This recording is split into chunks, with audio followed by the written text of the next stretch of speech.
Okay, guys, welcome back to another episode of the Forge Your Life podcast. Here today with your host, Richard Fu from richardfu.com. And today, guys, I have a rock star friend of mine on the show here today. And I say friend because I was introduced to him by another rock star friend from Teo Cruz. I'm excited to have him on. I don't even think it is Teo Cruz. I think he's got his name wrong. Roxon. Teo Roxon. Roxon, yes. Thank you for correcting me, man. Dude. No problem. Man. And so I have this guy on. His name is Mina Salib. He is phenomenal. He started and founded his own company, Usspire, helping inspire people through aspirations of their own. And now he's actually working over at an incubator space in New York and looking to start up his own VC fund. And here on the show today, I want to learn more about VC funding because it gets slammed so much. So I want to get a guy who's in there, working in the incubation space and looking to get in there more. So guys, without further ado, please welcome Mina to the show. Mina, good to have you on, brother. What's up, guys? Thank you very, very much, Richard, for having me on. Really appreciate the opportunity. I'm glad Tyo was able to connect us. And Tyo Roxon's a very good friend, also an absolute rock star. So I'm glad you had him on as well. I know your episode with him was awesome. Oh, man, it was good fun with him, man. Good fun with him. And so, Mina, man, for the people who haven't heard about you or looked up your work, could you share a bit more about how you, help people and what you're doing now, man? Yeah, sure. I guess I got started in the entrepreneur space about in 2015, January 2015, by starting a media company called Usspire. And Usspire was our mission was to provide inspiration and solutions for ambitious young people. So focusing really on the millennial generation, and wanted to show people of all different backgrounds how to really get started and how to do something about their passion, do something about, their purpose, I guess. If they found their purpose and they wanted to do something about it, I wanted to show them other people that look like them, no matter what background they came from, how these people got started and how to use them as models and to learn from them. So I did about, 50 interviews with a bunch of young founders who've started multi-million-dollar companies, started VC firms, started marketing companies, learned a lot myself, absolutely a lot, thankfully. And a lot of these people have actually become my friends. So Tyo is one of the interviews, and just a bunch of people you'll see in the news and stuff like that. Is super thankful I was able to, interview those people. And then ultimately in September 2015, I got a job at the NYU Future Labs, which is NYU's incubation acceleration spaces. So we house about 50 companies in our portfolio.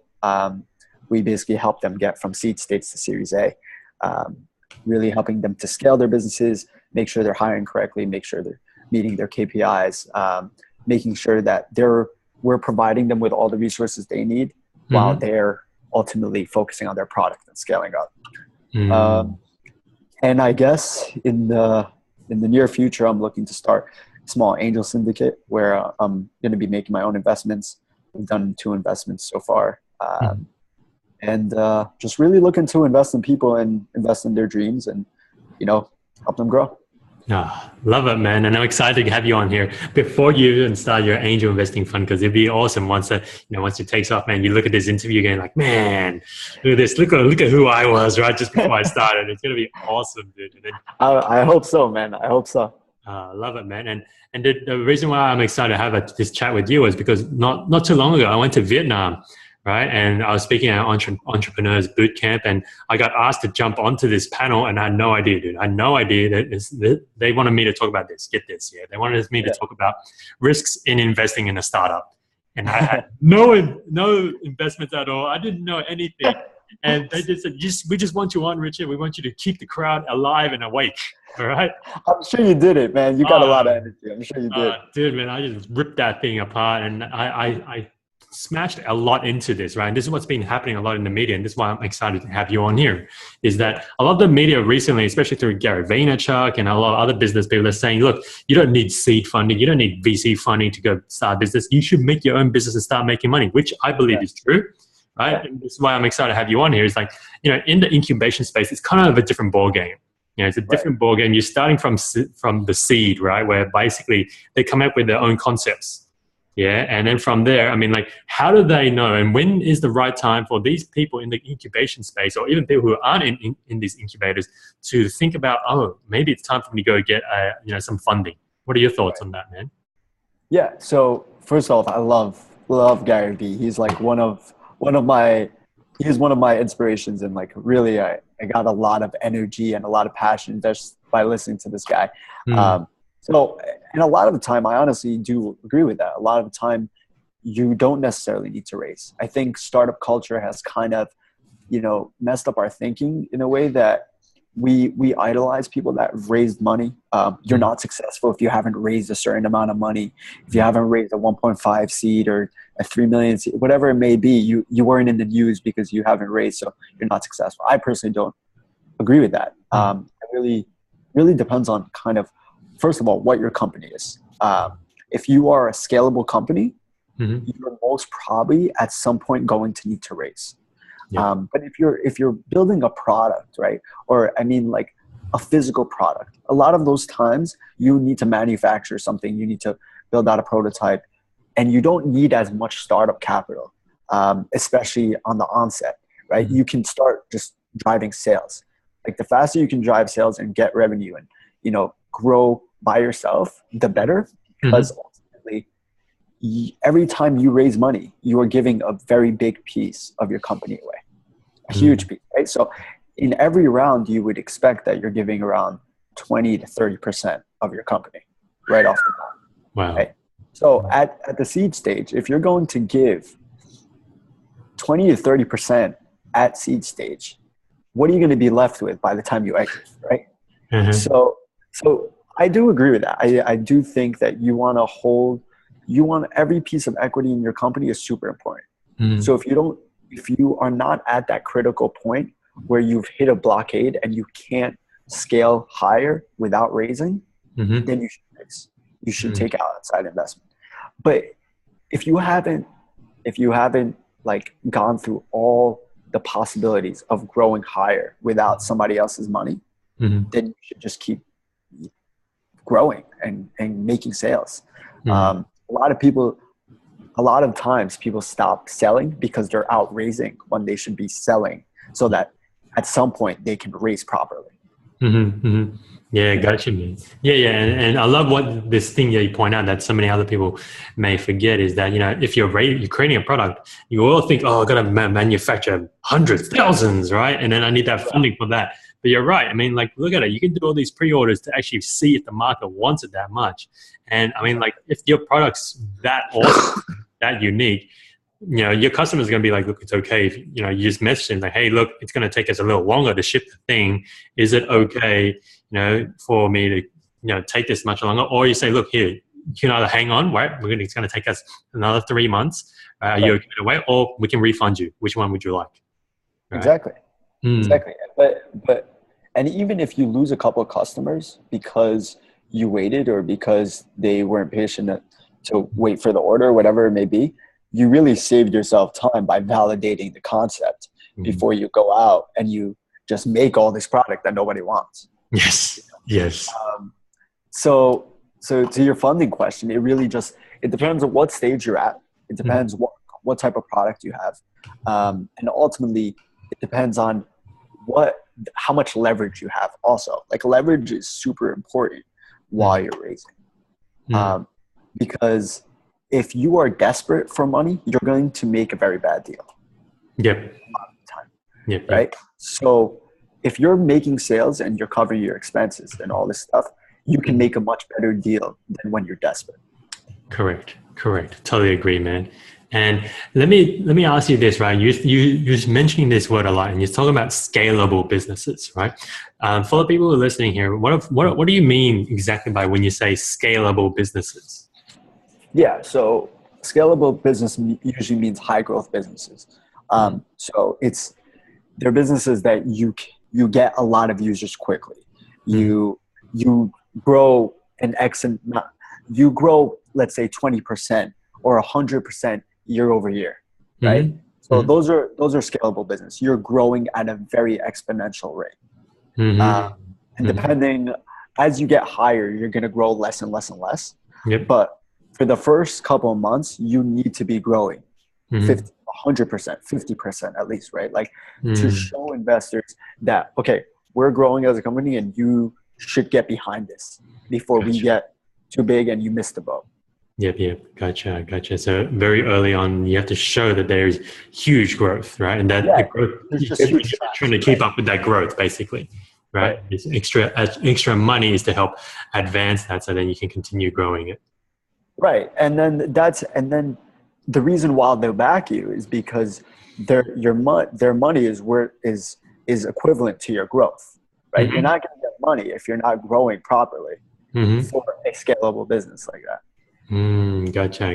Yeah. So most tech companies are looked at as they're supposed to be scalable companies. Investors look for, a 10x return at least, right? Yep. So on all those like tech companies.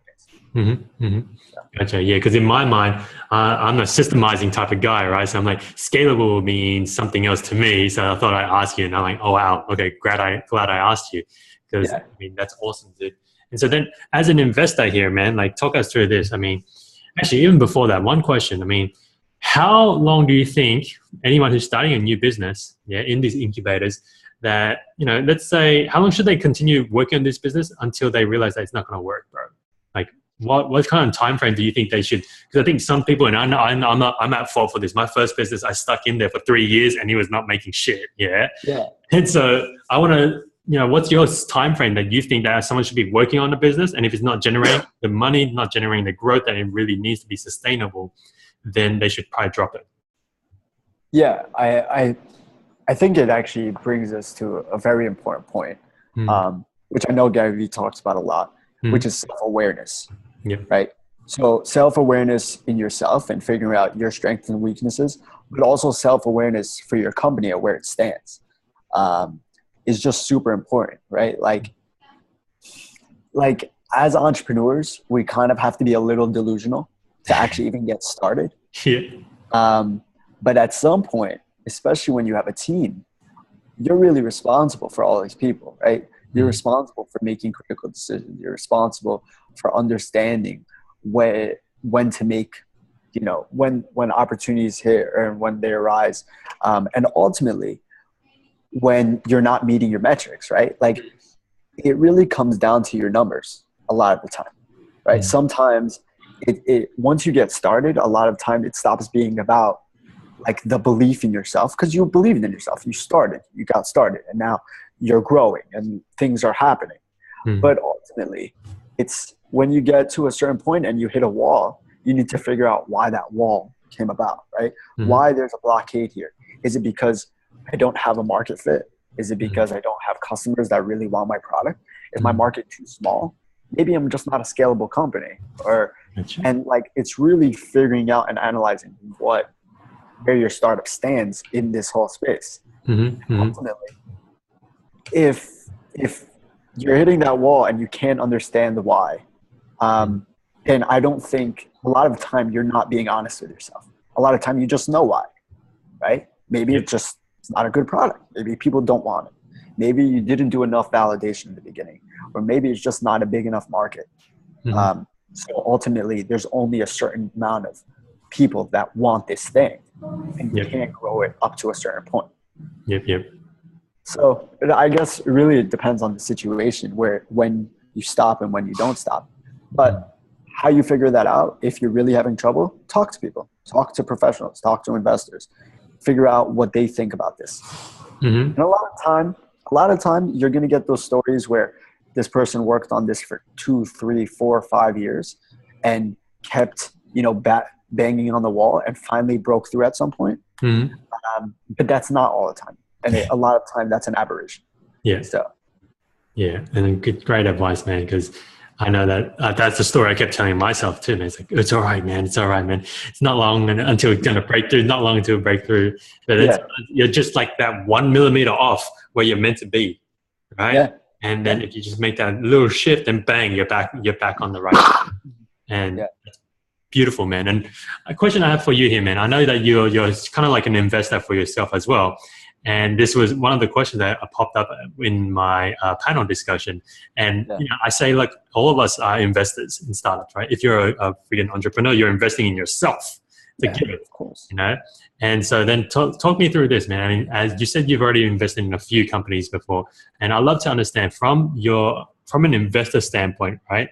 What are you looking for in the company so that you make the decisions that, hopefully bring you the returns through your own investment, man? What are the key principles that you're looking for? That's a great timely question, because just today I finished my investor thesis. So thank you for asking. Awesome, man. Awesome.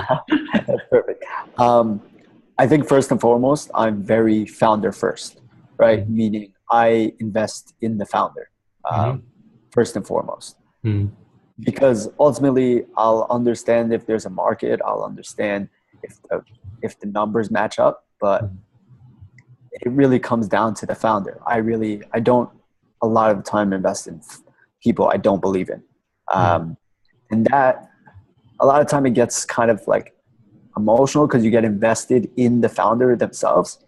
But I don't think I would never put my money in somebody I don't believe in, basically. So that's ultimately it. And then second to that is the founder, the main founder, their team, and then the problem they're solving. The problem they're solving, and if there's a market for the problem they're solving. So it's founder, team, or the founding team, and then the problem, and if there's a market for the problem. Those are like my four like core things that I would say, 3 or 4. Gotcha. And then in terms of like the founder and the founding team, are there certain criteria that you say, like, it can't be their first business, or they must have failed before, or, is there any other criteria, but I guess when you're looking at that, aside from believing in them? Yeah, I invest in people that are like, they're kind of like me, right? They're just like driven, and like they work really freaking hard, and they're like gritty and determined. And ultimately they're self-aware. They understand their strengths. They understand their weaknesses. They can take advice, and they're not full of themselves. I think somebody that's teachable, somebody that's adaptable is very important. I think, and I think they kind of have to be a little crazy, right? Like they'll be willing to do just weird things to be successful, right? Like there's a lot of the time spontaneous, and they're just like, they'll just do anything and everything to just make it. I really like that in the founders that I've invested in. Nice. And let me ask you this question here, man, because I'm an investor as well, right? Not in like companies yet, because I remember on my talk I said I don't invest in startups because one, it's too risky, right? There's a lot of unprovenness, and that's why people go into property, people go into stocks and whatever else, right? But stocks is pretty much like being an angel investor or capitalist at the end. But let me ask you this, man. Like once you've invested in a company, right? I mean, how involved do you get involved with the business? Like, are you hands off, or are you very much like in the day-to-day operations, or where do you sit, man, in terms of that? And is that different for every person? Yeah, well, a lot of time it's different. Right now, I'm not heavily involved unless I'm asked to be, just because of the time. But whatever they end up needing, like the founders that I invested in need, like they can just ask me, and I'll make sure to do it. And then I just do like check-ins every couple of weeks or every month, to make sure like, hey, how's everything going? You need anything? Can I introduce you to anyone? Whatever it may be. Just and a lot of this time they're people that I know and I actually care about, so I'll check on them either way. But it really, I'm kind of hands off unless I'm asked to do something, and then I'm very hands on. But ultimately, like, I invest in people that they don't need like guidance every single day, right? Because if they did, I probably wouldn't invest in them. Gotcha. Gotcha. And I'm also just, I'm not a micromanager, so I don't like run after them and make sure like, did this happen? Did this result come in? You know, I don't do that. Gotcha. And one final question here, man, as we start wrapping up the show here. I mean, something that pops up to me as an investor, right? I'm sure you know this, is that there's usually when you invest, you should have like a stop loss at some point, right? Yeah. What does that stop loss come into for like, investing in a startup? Is there even a stop loss plan? Or is a stop loss like when the thing just goes bust? Yeah. Well, like, because it's hard to do that with a startup. Because ultimately, like, you can't pull, it's very hard to pull your money out. Like, I don't think there is a way, right? Unless someone else buys your share. I haven't thought of it, but like, there is no way, right? Like, because you made this investment in them. And if they fail, it's over, right? Like, that's it. You're just not going to get, you're not going to get your return. Yeah. And they have no money to give you your money back. Yeah. So ultimately, like, that's why, especially in startup investing, like you want to make like you are seriously invested in this company succeeding at a very early stage. And that's why you check in all the time. And that's why, like, you're making sure that they know that they can ask you for anything, right? Because ultimately, if they don't succeed, you don't succeed. So I don't think with that there's a stop loss. I think what you do is you just learn from every experience, right? You just learn why this one didn't work out or what happened during this one, and like making sure that you're kind of following them down the path so that whatever way it ends up, even if you don't get your return, you at least learn in the experience. So ultimately, you can make better investing decisions.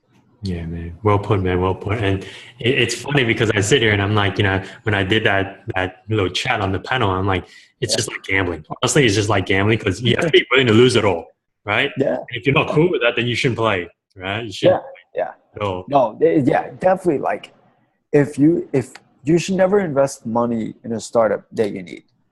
In the sense, like, you can't lose this. You can't live without this money. Then definitely don't invest. Yeah.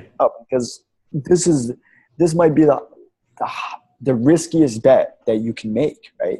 It's riskier than stocks because stocks, at least, like, there's a history with them, right? Like, and you can exit as well if you need to. Yeah, you can look at all the analytics and all this different stuff. Like, this is really hard. Man, some great advice, dude.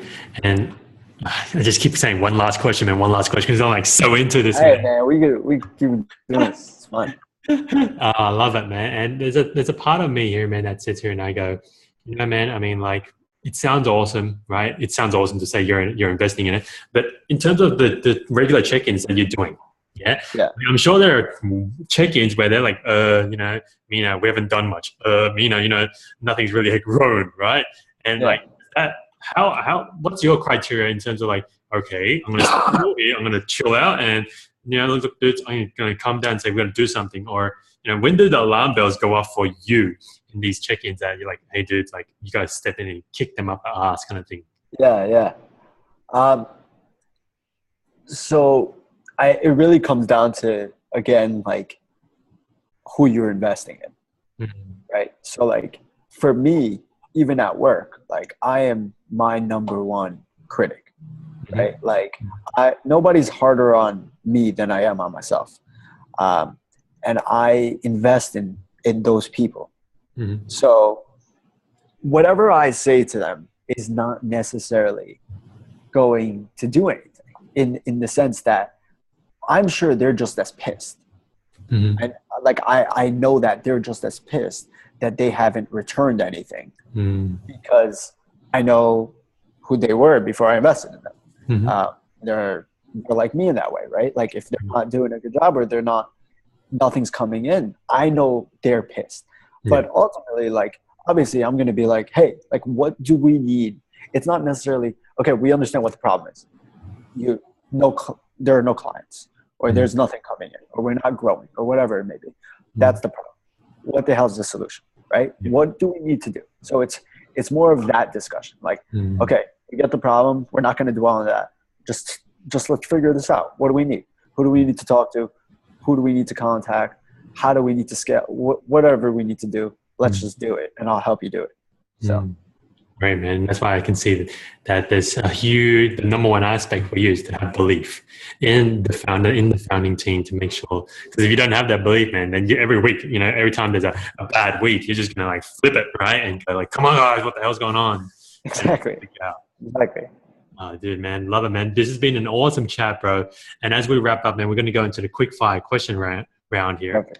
And let's start with our signature question here, Mina. This is my favorite. It's called the time travel moment. Right? Okay. And if you could go back anytime in your life and talk to little Mina and give him a piece of advice that you know today, when would you go back to and what would you tell him, man?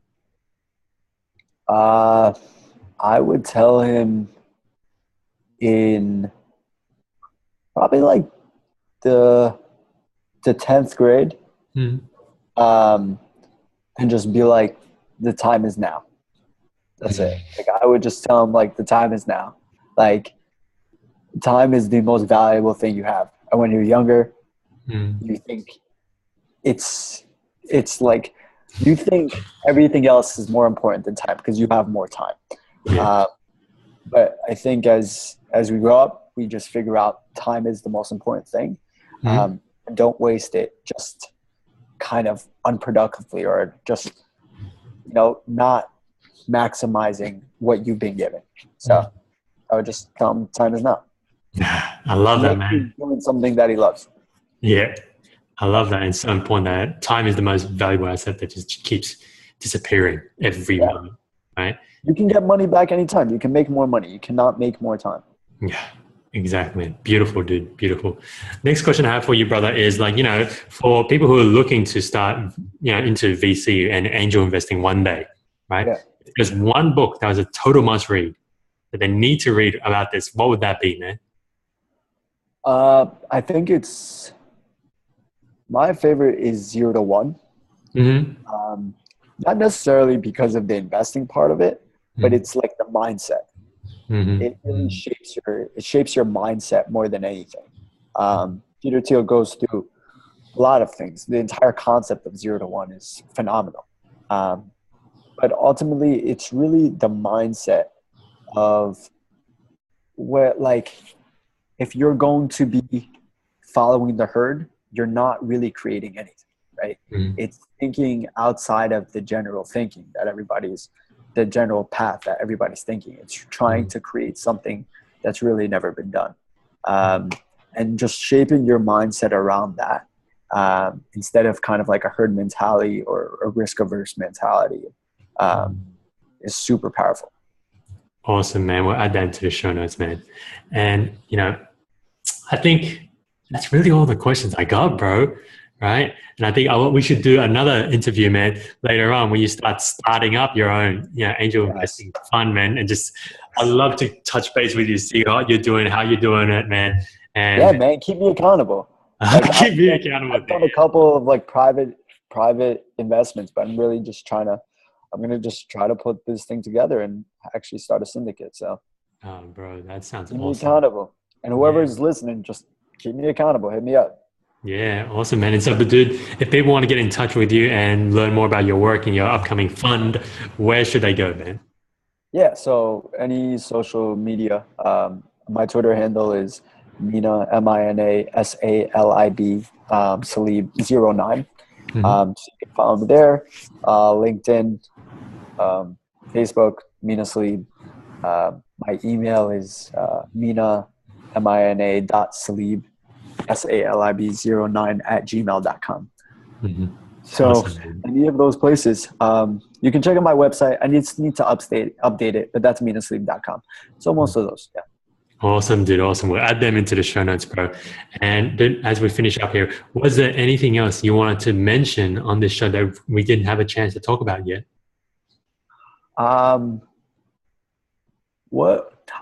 So ultimately I got my start out by just going to any event that I could and giving my time to really anybody I could, to kind of just learn whatever environment you want to get in front of, just give your time. and don't give it without thinking to gain anything back except for experience and really helping other people. And ultimately, all that gets repaid to you. So I did a talk one time. I said, live to give and connect abundantly. And I think that's just super powerful, like really going out and making sure that you're giving your time and your resources and all that stuff to really help somebody else build their dreams, and your dreams end up getting built. So that's beautiful, man. We'll leave it at that, guys. So Mina, man, thank you so much, bro, for coming on and sharing with us your beautiful insights, brother, in terms Thank you, man. I really appreciate you having me. And like, you're just doing awesome things, and like, you're connecting with awesome people like Taya Roxon, and like, just keep killing it. And anything I could do to help you or your community out, please let me know. Awesome, bro. Awesome. And so, guys, this wraps up another episode of the Forge Your Life podcast with the VC investor himself, Mina Salib. And I know this, guys, Mina's just sending you some seeds here, and we need to plant these seeds out there in the world, because Mina doesn't want to keep this a secret. I don't want to keep this a secret. So let's go out there and plant some seeds of his message here so that we can get it out to the world. So head on over to iTunes to rate us. The more seeds you plant, the better the show gets rated, and the more we can get out there in the world. We appreciate that. Yeah, woo, exactly. So you got fire energy, dude. You have fire energy.